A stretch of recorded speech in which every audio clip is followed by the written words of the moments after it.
Bismillah. Monseigneur s'est trop fatigué durant ce voyage. De retour à Rolui, il a été repris par la fièvre.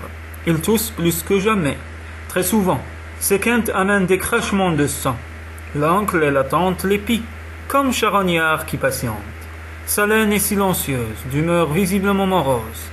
Il fait un temps froid et pluvieux qui prolonge l'hiver. Les murs de la maison ruissellent. La tapisserie de notre grande salle est toute tachée d'humidité. Durant les soirées, nous nous serons près de l'âtre, sans guère parler, chacun ruminant ses pensées. J'ai retrouvé madame, qui m'a accueilli tendrement, sans me demander, comme toute femme l'aurait fait, si je lui avais été fidèle durant mon absence. Lorsque je la tiens dans mes bras, je suis consolé de tout. La crainte me vient parfois qu'elle veuille quitter Rolui, mais si je lui en parle, elle rit sans répondre. J'ai tué Simel hier en duel. Ce varil s'était permis d'insulter Monseigneur et à sa propre table encore. Mon père ne l'aurait jamais invité de plein gré, mais les choses se sont présentées de telle façon qu'il y a été contraint, par politesse. L'un de nos voisins, Ragnal, seigneur de Virland, chassait en compagnie de Simel, vers midi. Il se trouvait à proximité de Rolui. Ragnal a tout naturellement pensé à venir nous demander l'hospitalité. Nous les avons donc eus tous deux à notre table. Simel faisait des grâces, parlait de son frère qui se remettait bien de sa blessure et semblait avoir totalement oublié que nous ne l'aimons pas plus qu'il ne nous aime. L'oncle et la tante soutenaient la conversation. Abélon a bien eu le front de mentionner les liens qu'il espérait voir se nouer bientôt entre nos domaines.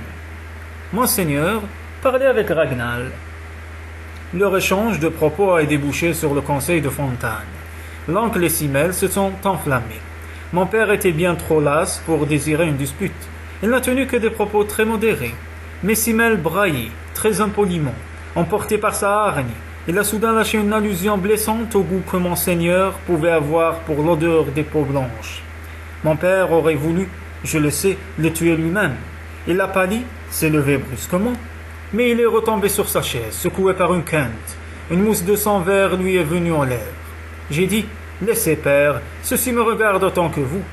J'ai dû contraindre Simel au combat.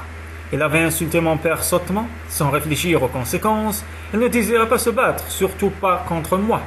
À juste raison. L'arme à la main, il ne valait pas grand-chose, mais il ne pouvait plus reculer sans passer pour couard. Je n'ai pas mis un sablier de temps à le tuer. Ragnal s'est excusé d'avoir amené chez nous un homme assez grossier pour insulter son hôte. Il témoignera que le combat s'est déroulé suivant les règles, ce qui vaut mieux pour moi. Le duel terminé, mon père a dû s'aliter. Il étouffait, ses jambes ne le portaient plus. Je l'ai aidé à regagner sa chambre. Peu à peu, les quintes se sont espacées, adossées à ses oreillers. Mon père pressait contre sa bouche un linge taché de sang. Je suis content que tu l'aies tué, Gélal. Ce pou vaniteux, il te faudra prendre garde à Giran. Il va vouloir se venger, mais pas ouvertement. S'il peut t'atteindre dans le dos, je sais, père. Ne prenez pas souci. Je vais mourir, Gélal.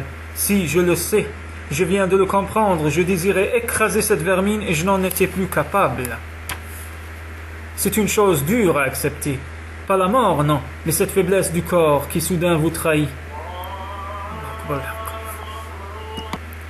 Vous guérirez, père.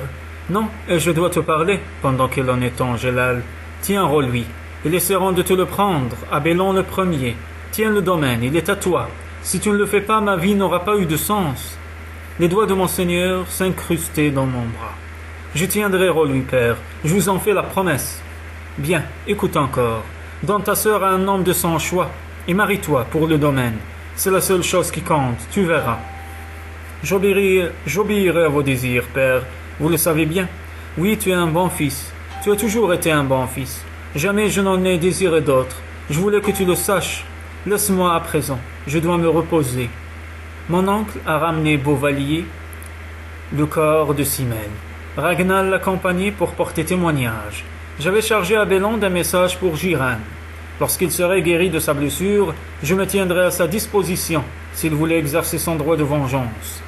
Je m'attendais à une réponse du genre de celle que j'ai reçue. L'oncle me l'a servi avec délectation, en faisant mine de s'excuser. Lorsque je me bats avec un sang rouge, c'est le fouet en main. Dites à ce chien qu'il l'apprendra bientôt. Si j'en ai l'occasion, je tuerai Giran. avec un peu plus de plaisir que je n'en ai pris à tuer son frère.